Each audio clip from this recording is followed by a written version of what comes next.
So today we are going to cover some key historical terms that is used in the chapter The Rise of Nationalism in Europe.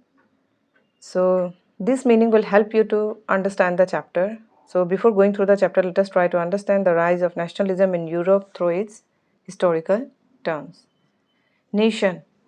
A group of people with common identity, language, culture and shared history living in a defined territory is called nation, right?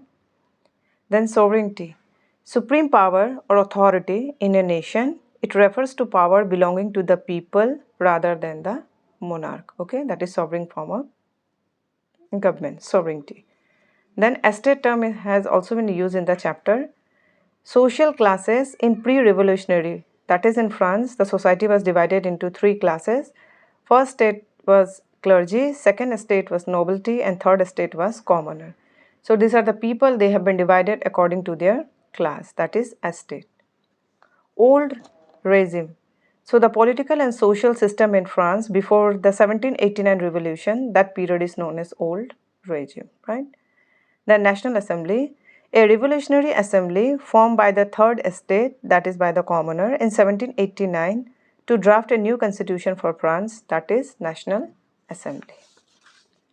After that, we will see a new term also, that is Reign of Terror. So this is the period 1793 to 94 when Robespierre ruled France and thousands were executed for being enemies of the revolution. So there was a period of terror and that is known as Reign of Terror. And it was where France was ruled by Robespierre and thousands were executed for being enemies of the revolution. The Napoleonic Code, a civil code introduced by Napoleon in 1804 that promoted legal equality and property rights. Constitution, a set of fundamental principles or law that determine the structure and powers of a government. Then La Marseillaise, the national anthem of France, composed during the revolution, a symbol of patriotism, right?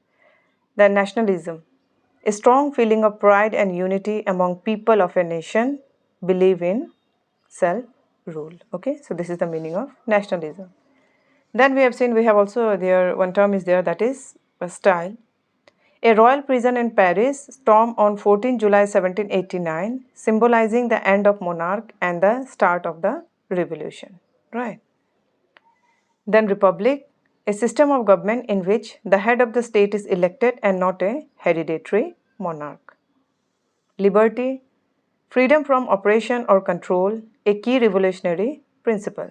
Equality, the state of being equal, especially in status, right and opportunities. Fraternity, brotherhood, a sense of unity and solidarity among citizens. Then guillotine, a machine used for beheading people, became a symbol of the reign of terror during the revolution, right? So these are the historical term that is used in the chapter The Rise of Nationalism in Europe. So this term will help you to understand the chapter also. So this much for this video. Let us meet with another topic in the next video.